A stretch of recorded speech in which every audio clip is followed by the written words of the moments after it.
नमस्कार, मैं हूं प्रतिमा मिश्रा। दिन की हर बड़ी खबर के साथ आइए शुरू करते हैं भारत की बात। शुरुआत उन खबरों से जिन पर आज विस्तार से होने वाली है चर्चा। पहली खबर में चर्चा संघ प्रमुख मोहन भागवत के बयानों की करेंगे। मोहन भागवत बार बार धर्म अधर्म, मंदिर मस्जिद को लेकर बयान क्यों दे रहे हैं, इसके मायने आपको बताएंगे। मोहन भागवत के बयान से क्यों नाराज हैं कुछ साधु संत। संघ प्रमुख ने ऐसा क्या कहा कि जगत गुरु रामभद्राचार्य ने उन्हें अदूरदर्शी बता दिया। खबर ये भी होगी। बात चुनावी राजनीति में जीत की संजीवनी माने जा रहे मुफ्त वाले मॉडल की भी होगी। दिल्ली की राजनीति के बहाने फ्रीबीज पॉलिटिक्स का चैप्टर आपके लिए खोलेंगे। मोहन भागवत लगातार धर्म, हिंदुत्व, मंदिर मस्जिद, सद्भावना से जुड़े बयान दे रहे हैं। सनातन या हिंदू आस्था से जुड़े संवेदनशील मसलों पर कभी नसीहत के रूप में तो कभी सीख के तौर पर धार्मिक पाठ पढ़ा रहे हैं। भागवत के बयानों से हिंदुत्व की राजनीति करने वाले चेहरों के साथ साथ राजनीतिक पंडित भी हैरान हैं। वो इन बयानों के पीछे छिपे सियासी संकेतों और रणनीति का अनुमान लगाने में जुट गए हैं। वर्तमान राजनीति या भविष्य की राजनीति के संदर्भ से इन बयानों का विश्लेषण कर रहे हैं। लेकिन मोहन भागवत के बयानों के सियासी मायने क्या हैं, ये आज हम डिकोड करने वाले हैं। सबसे पहले मोहन भागवत का सबसे नया बयान आपको सुनाते हैं, जो उन्होंने रविवार को महाराष्ट्र के अमरावती में दिया। इसमें उन्होंने धर्म का आधा अधूरा ज्ञान रखने वालों को इसके खतरे का आभास कराया। धर्म हा समजावा लागतो, तो नीट नाही समजला तर त्या धर्माच्या अर्धवट ज्ञानाने अधर्म होतो। जगामध्ये धर्माच्या नावाखाली जितके अत्याचार झाले आहेत ते या चुकीच्या समजुतीमुळे झाले आहेत की जी काही विविधता दिसते त्याच्यामध्ये मुळात एकत्व आहे। विविधता ही बदलते, नष्ट होते, एकता ही शाश्वत है। अभी 4 दिन पहले भी संघ प्रमुख ने ऐसा ही बयान दिया था। अपने 19 दिसंबर को दिए बयान में उन्होंने उन नेताओं को नसीहत दी थी जो मंदिर मस्जिद वाले मॉडल को आंदोलन की शक्ल दे रहा है। इन बयानों में सबसे गौर करने वाली बात इनकी टाइमिंग है, क्योंकि ये बयान ऐसे समय में दिए जा रहे हैं जब संभल में हर दिन सनातन के प्रतीक खोजे जा रहे हैं। कार्तिकेय मंदिर, बांके बिहारी मंदिर, बावड़ी, उस क्षेत्र में लगातार हो रही खुदाई से हिंदू धर्म से जुड़े नए नए प्रतीक बाहर निकल रहे हैं। इसी कार्रवाई के बीच मोहन भागवत भी अपनी राय सामने रख रहे हैं। अब भागवत का 19 दिसंबर वाला बयान आपको सुनाते हैं, इसके बाद खबर को विस्तार देंगे। राम मंदिर झालं पाहिजे, ते होत आहे। हिंदूंची श्रद्धास्थान हिंदूंना वाटतं, परंतु असं केलं म्हणजे हिंदूमध्ये नेता होता येतं म्हणून किंवा अतिरेकी भूतकाळाच्या ओझ्याच्या परिणामामुळे अतिरेकी तिरस्कार, द्वेष, शत्रुता, संशय याच्या पोटी रोज एक नवीन प्रकरण काढणे हे कसं चालेल? हे नाही चालणार। मोहन भागवत ने अपने 2 बयानों में 2 बड़ी बातें कही हैं। नए बयान में उन्होंने अधूरे या आधा ज्ञान रखने वाले लोगों को धर्म अधर्म का पाठ पढ़ाया। पुराने बयान में उन्होंने मंदिर मस्जिद के मुद्दे उठाकर नेता बनने के सपने देख रहे नेताओं को नसीहत दे डाली।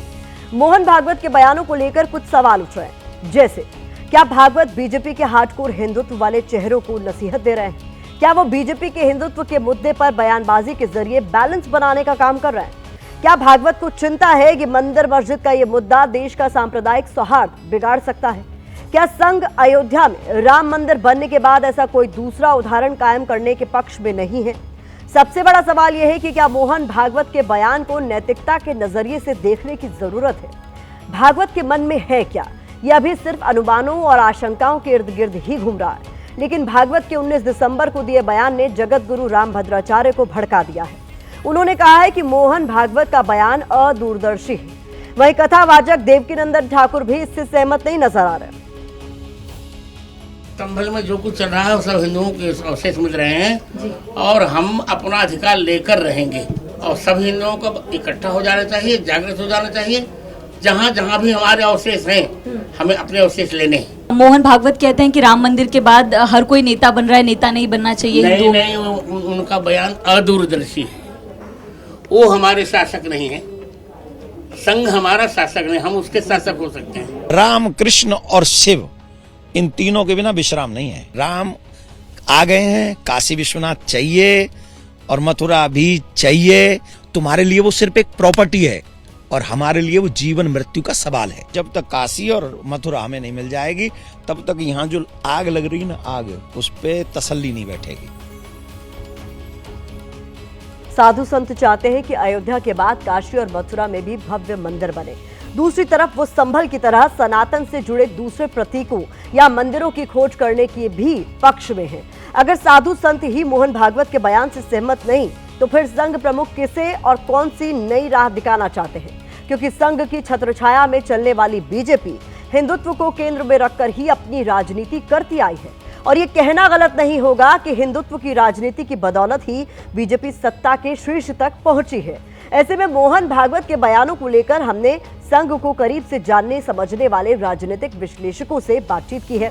बातचीत के आधार पर हमने बयानों के कुछ सियासी मायने निकाले हैं जो अब हम आपके साथ साझा करने जा रहे हैं। भागवत का मानना है कि सिर्फ हिंदुत्व की राह पकड़कर चलना बीजेपी के लिए सही नहीं है, क्योंकि लोकसभा चुनाव में राम नाम के सहारे बीजेपी फैजाबाद सीट भी नहीं जीत सकी थी। लोकसभा चुनाव के समीकरण देखें तो एससी या दलितों का झुकाव इंडिया गठबंधन की तरफ रहा था। हार्डकोर हिंदुत्व का मुद्दा दलित वर्ग के बीच कारगर नहीं दिखा। इसके अलावा 2027 में अगर हार्डकोर हिंदुत्व के एजेंडे पर चलकर योगी फिर से प्रदेश के सीएम बनने में सफल रहे तो उन जैसे दूसरे नेता देवेंद्र फडणवीस, मोहन यादव, हेमंता बिस्वा शर्मा भी इसी फॉर्मूले को अपनी सियासत का मूल मंत्र बना सकते हैं। भागवत के हालिया बयानों को बैलेंस वाली रणनीति के तौर पर भी देखा जा रहा है, यानी बीजेपी नेताओं की तरफ से हार्डकोर हिंदुत्व के एजेंडे को आगे बढ़ाना, दूसरी तरफ संघ की तरफ से एजेंडे पर अलग राय रखकर स्थिति को कहीं न कहीं बैलेंस करना। इन बयानों को अल्पसंख्यक या मुसलमानों से भी जोड़कर देखा जा रहा है, क्योंकि जगह जगह मंदिर मस्जिद के शोर से उनके भीतर नाराजगी है। गौर करना जरूरी है कि 3 तलाक जैसे मुद्दे पर कानून बनाने से 2019 के लोकसभा चुनाव में मुस्लिम महिलाओं का बीजेपी की तरफ झुकाव दिखा था। माना जाता है कि मुस्लिम पुरुषों के मुकाबले महिलाओं ने बीजेपी को वोट किया, लेकिन 2024 के लोकसभा चुनाव में तस्वीर कुछ बदली हुई नजर आई, क्योंकि राम मंदिर चुनाव का बड़ा मुद्दा इस दौरान रहा। 2019 के लोकसभा चुनाव में बीजेपी और उसके सहयोगियों को 6.7% मुस्लिम वोट मिले थे, जबकि 2024 में एनडीए को सिर्फ 2% ही मुस्लिम वोट मिले। इस बीच पॉलिटिकल एक्सपर्ट्स का भागवत के बयानों पर क्या कहना है, उस पर भी एक नजर डालिए। वो लगातार वो बात कर रहे हैं, उनकी एक अपनी समझ है, वो समझते हैं कि सामाजिक समरसता बनी रहनी चाहिए, लेकिन सरकारें अलग तरीके से चलती है, उनको अपनी राजनीति चलानी होती है। कुछ लोग इंटरनल कन्फ्लिक्ट के तौर पर भी देख रहे हैं, ये संघ एक अलग बात कर रहा है, भारतीय जनता पार्टी अलग बात कर रही है। मुख्यमंत्री के स्तर पर तो इस बात को, या सरकार में केंद्रीय मंत्री भी होते हैं, बहुत सारे केंद्रीय मंत्री हैं जो आए दिन अपने हिसाब से बयान देते हैं। शायद उन्हीं के लिए संघ प्रमुख ने ये बात कही होगी कि अपने अपने हिंदुत्व के नेता नहीं बन रहे हैं। मोहन भागवत के बयानों से सबसे ज्यादा मुश्किल में बीजेपी के नेता नजर आ रहे हैं। मुख्तार अब्बास नकवी जैसे नेता संघ की समावेशी सोच जैसे शब्दों का इस्तेमाल कर नपी तुली बात कह रहे हैं, तो रविशंकर प्रसाद जैसे वरिष्ठ नेता बयान पर टिप्पणी से बच रहे हैं। दूसरी तरफ विपक्ष गदगद है, क्योंकि भागवत के बयान में उसे बीजेपी विरोध का हथियार दिख रहा है। भारतीय जनता पार्टी के लिए वो विचारधारा अंडरग्राउंड काम करती है। कम से कम उन्हें भारतीय जनता पार्टी के लोगों को समझाना चाहिए। अगर वो एक फोन भी कर दें मुख्यमंत्री जी को तो कोई भी सर्वे और कोई भी ऐसा विवाद नहीं होगा।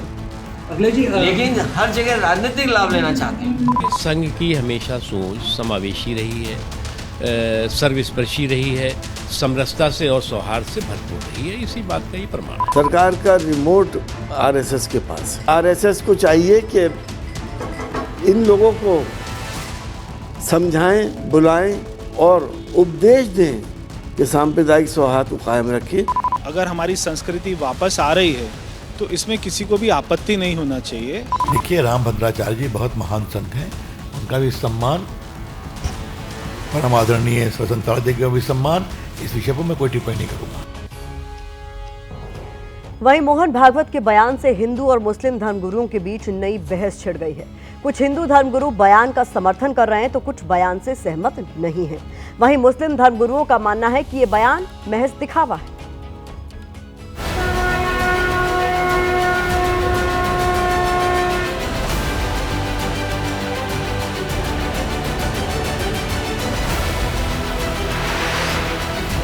संघ प्रमुख खुद जाने, या तो उनके उम्र का प्रभाव है या जिहादियों का प्रभाव है। जो भी सर्वे के आदेश हो रहे हैं, माननीय कोर्ट जब देखता है कि हाँ भाई इसमें कोई दम है तो सर्वे के आदेश देता है। तो माननीय मोहन भागवत जी कोर्ट से ऊपर तो है नहीं। राम मंदिर की अपेक्षा कर रहे थे पर मंदिर नहीं बना पाए थे, मोदी जी, योगी जी बहुत अच्छे हैं, जिन्होंने सनातन के लिए बहुत अच्छा कार्य किया है। हमें खंडन भी नहीं करते, पर क्या मालूम अब मोहन भागवत जी का क्या लक्ष्य है। भागवत साहब को सार्वजनिक बयान देने से ज़्यादा ज़रूरी उनके लिए ये है कि वो ऐसे नेताओं की क्लास लें, चूँकि इस तरह के वाद विवाद से, जगह जगह मस्जिदों में मंदिर ढूंढने से भारत की राष्ट्रीय पटल पर बहुत किरकिरी होती है। भागवत जी ने सही कहा है, जो सनातन धर्म के लोग हैं वो मंदिर बनाते हैं, और कोई जो हमारे धर्म के लिए काम करेगा वही हमारा नेता है। हम तो मानते थे कि हिंदू समुदाय के जो शासक हैं वो मोहन भागवत जी हैं, तो अभी कंफ्यूजन पैदा हो गई है। एक तरफ से जगत गुरु कुछ और बोलते हैं, तो ये कंफ्यूजन पैदा करती है। धर्म के ऊपर कोई राजनीति नहीं करें, धर्म धर्म होता है, ये सनातन धर्म है हमारा और सब लोग को मानना चाहिए। तो राजनीति एक बात अलग हो जाती है। मोहन भागवत जो बोलते हैं वो यूं ही नहीं होता है, बल्कि उसमें गहरे अर्थ छिपे होते हैं। कई बार उन अर्थों के मायने पहले ही समझ में आ जाते हैं, तो कई बार उन्हें समझने में थोड़ा वक्त लगता है। ये भी कह सकते हैं कि सियासत की दशा और दिशा खुद इन बयानों का संदेश देश के सामने रख देती है। इन योजनाओं के बहाने बीजेपी सवाल उठा रही है कि आम आदमी पार्टी मुफ्त की रेवड़ियां बांट रही है, उसे खर्च के बढ़ते बोझ की चिंता नहीं है। हम फ्रीबीज पॉलिटिक्स का चैप्टर आगे आपके लिए खोलेंगे, लेकिन पहले बात महिला सम्मान योजना के रजिस्ट्रेशन की करते हैं। दिल्ली सरकार ने इस योजना के तहत पहले 1,000 रुपए देने का वादा किया था, जिसे अब बढ़ाकर 2,100 रुपए करने की बात कही जा रही है। चूंकि मौसम चुनावी है, इसीलिए विरोधी पूर्व मुख्यमंत्री केजरीवाल के इस ऐलान को मुफ्त की रेवड़ियां बताकर उन्हें घेरने में जुट गए हैं। बीजेपी लगातार सवाल पूछ रही है कि केजरीवाल इन योजनाओं को लागू करने के लिए पैसा कहां से लाएंगे। वहीं अरविंद केजरीवाल दिल्ली वालों को भरोसा दिला रहे हैं कि चिंता करने की जरूरत नहीं, मैं हूं ना, और अगले साल चुनाव बाद जैसे ही आम आदमी पार्टी की सरकार सत्ता में लौटेगी, इन योजनाओं को लागू कर दिया जाएगा। महिला सम्मान योजना के रजिस्ट्रेशन की शुरुआत नई दिल्ली विधानसभा के किदवई नगर से की गई। केजरीवाल नई दिल्ली सीट से ही चुनाव लड़ेंगे, यानी इस सीट पर अपनी जीत पक्की करने की उन्होंने पूरी तैयारी कर ली है। बीजेपी लगातार केजरीवाल के वादों को जुमला बताकर खारिज करने में जुटी हुई है। वहीं आम आदमी पार्टी का दावा है कि जैसे दिल्ली में बिजली पानी फ्री कर दिया, वैसे ही महिला सम्मान और संजीवनी योजनाओं को भी लागू किया जाएगा। कुल मिलाकर मुफ्त के वादों यानी फ्रीबीज के मुद्दे पर वार पलटवार का दौर जारी है। नेता जमकर एक दूसरे पर निशाना साध रहे हैं। कैसे, देखिए इस रील में। 20 दिसंबर शुरू होने जा रही है भारत के इतिहास की सबसे बड़ी महिला सशक्तिकरण योजना, जिसमें दिल्ली की हर महिला को 2100 रुपए हर महीने दिए जाएंगे। 60 साल से ऊपर के लोगों का पूरा इलाज का खर्चा सरकार देगी।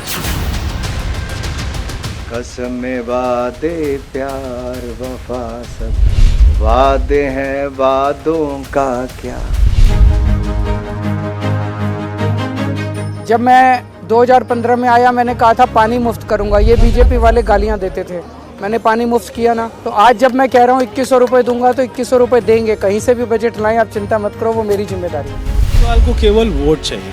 अगर वो महिलाओं को पैसा देना चाहते हैं तो वो आज भी दे सकते हैं, कोई कानून उनको रोकता नहीं है। अगर उन्होंने स्कीम को पास कर दिया तो आज ही देना चाहिए, क्यों चुनाव के बाद देंगे। केजरीवाल देश के वो नेता हैं जो वादे से ज्यादा काम करके दिखाते हैं। दिल्ली का दर्द समझना पड़ेगा, और दिल्ली का दर्द दिल्ली के बच्चे समझेंगे। ये वो लोग नहीं समझेंगे जो दिल्ली को लूटने के लिए आए हैं। ये कुछ नहीं है, चुनावी छलावा है। अगर ये वाकई हमारे बड़े बुजुर्गों की खैरियत चाहते तो यहाँ पर आयुष्मान भारत इन्होंने क्यों नहीं लागू करी।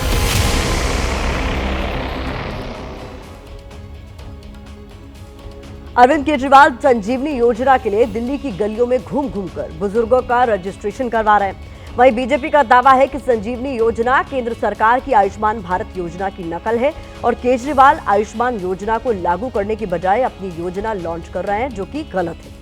बीजेपी के आरोपों के जवाब में केजरीवाल की दलील है कि दिल्ली सरकार की योजना केंद्र की आयुष्मान योजना से कई मामलों में बेहतर है। चर्चा चल रही है, तो चलिए आपको संजीवनी और आयुष्मान योजना के बारे में भी बता देते हैं। संजीवनी योजना के तहत 60 साल या उससे अधिक उम्र के बुजुर्गों का मुफ्त इलाज होगा, जबकि आयुष्मान भारत योजना में 70 साल या उससे ज्यादा उम्र के बुजुर्गों को मुफ्त इलाज मिल रहा है। संजीवनी योजना में इलाज के खर्च की कोई सीमा नहीं है, जबकि आयुष्मान योजना में 5 लाख तक का इलाज मुफ्त करा सकते हैं। संजीवनी में दिल्ली के 25 लाख से ज्यादा वरिष्ठ नागरिकों को लाभ मिलेगा। वहीं आयुष्मान योजना में 4.5 करोड़ परिवारों के 6 करोड़ बुजुर्गों को फायदा पहुंचेगा। संजीवनी योजना के लाभार्थियों के लिए दिल्ली का वोटर होना जरूरी है, जबकि आयुष्मान भारत योजना में पूरे देश के बुजुर्ग आधार कार्ड से KYC कराकर मुफ्त इलाज की सुविधा पा सकते हैं। संजीवनी योजना सिर्फ दिल्ली में लागू है, जबकि आयुष्मान भारत योजना दिल्ली और पश्चिम बंगाल को छोड़कर पूरे भारत भर में लागू है। दिल्ली में महिला सम्मान योजना और संजीवनी योजना ने एक बार फिर फ्रीबीज यानी मुफ्त के वादों की चर्चा गर्म कर दी है। वैसे अरविंद केजरीवाल इन योजनाओं को मुफ्त की रेवड़ी कहते हैं और ये दावा भी करते हैं कि वो इन मुफ्त की रेवड़ियों पर किसी से भी चर्चा करने को तैयार है। पहली बार 3 महीने तक अल्पमत की सरकार चलाने के बाद केजरीवाल 2015 में जब पूर्ण बहुमत के साथ सत्ता में आए तो दिल्ली में बिजली और पानी को मुफ्त कर दिया। साथ ही साथ बसों में महिलाओं के लिए सफर भी फ्री कर दिया। केजरीवाल को इसका फायदा मिला और 2020 के विधानसभा चुनाव में भी उन्हें भारी जीत मिली। लेकिन अब दिल्ली पर मुफ्त की रेवड़ियां यानी फ्रीबीज की सियासत भारी पड़ रही है। आपको सिलसिलेवार तरीके से बताते हैं कि कैसे दिल्ली कर्ज के दलदल में फंसती जा रही है। दिल्ली में बिजली सब्सिडी पर 3600 करोड़ रुपए सालाना खर्च होते हैं, जबकि पानी पर हर महीने आपको बता दें 500 करोड़ रुपए की सब्सिडी दी जा रही है। वहीं महिलाओं के लिए बसों में मुफ्त सफर पर 440 करोड़ रुपए खर्च होते हैं। बात सिर्फ सब्सिडी की ही नहीं है, दिल्ली पर कर्ज भी लगातार बढ़ रहा है। आरबीआई के मुताबिक दिल्ली पर 2020 में जो कर्ज 3631 करोड़ रुपए था, वो 2021 में बढ़कर 9464 करोड़ रुपए हो गया। बात 2022 की करें तो देनदारी बढ़कर 15689 करोड़ रुपए हो गई। आर्थिक मामलों के जानकार इस बढ़ते कर्ज के लिए दिल्ली सरकार की मुफ्त वाली योजनाओं को जिम्मेदार ठहरा रही और अब तो दिल्ली सरकार के वित्त विभाग ने भी कह दिया है कि महिलाओं को हर महीने 2100 रुपए देने से बजट बिगड़ जाएगा। वित्त विभाग ने कहा है कि दिल्ली में महिला सम्मान योजना लागू होने पर सब्सिडी पर सरकारी खर्च जो अभी कुल बजट का 15% है बढ़कर 20% हो जाएगा। ऐसे में सवाल यह है कि पैसा आएगा कहां से। ऐसा नहीं है कि खर्चों को लेकर सिर्फ सरकारी विभाग ही चिंता जता रहा है। दिल्ली हाईकोर्ट ने भी दिल्ली में मुफ्त सुविधाओं और बुनियादी ढांचे की अनदेखी पर चिंता जाहिर की है। 26 नवंबर 2024 को दिल्ली हाईकोर्ट ने राजधानी में आप सरकार को बुनियादी ढांचे को बेहतर बनाने में नाकाम रहने के लिए फटकार लगाई। ये भी कहा कि राजनेता न तो शहर के विकास के लिए कोई पैसा इकट्ठा कर रहे हैं और न ही खर्च कर रहे हैं, केवल मुफ्त सुविधाओं पर खर्चे हो रहे हैं। इससे पहले 3 अगस्त 2024 को दिल्ली हाईकोर्ट ने कहा कि दिल्ली का बुनियादी ढांचा पुराना हो चुका है। दिल्ली में पूरी व्यवस्था पर फिर से विचार करने की जरूरत है। एक तरफ अरविंद केजरीवाल वोटरों को लुभाने में लगे हैं तो दूसरी तरफ बीजेपी उनको याद दिला रही है कि आपने 10 साल में दिल्ली को सिर्फ लूटा। आज दिल्ली में बीजेपी ने आम आदमी पार्टी सरकार के खिलाफ आरोप पत्र जारी किया। इसे चार्जशीट नाम दिया गया, जिसमें कई सारे आरोप लगाए गए। बीजेपी ने कहा कि 10 साल दिल्ली बेहाल यानी भ्रष्टाचार, प्रदूषण, मैली यमुना दिल्ली सरकार की देन है। अनुराग ठाकुर तो शायराना अंदाज में केजरीवाल पर हमलावर भी नजर आए। कान्हा तेरी यमुना काली हो गई केजरीवाल के पाप धोते धोते, और कितने पाप और धोने। यमुना जी भी प्रदूषित हो गई और प्रदूषण का स्तर जो बाहर है वो तो देखने को मिलता है। दिल्ली वालों को बदले में मिला क्या है? केवल ठगी। एक अदद घूंट शुद्ध पानी के लिए दिल्ली की जनता तरस गई।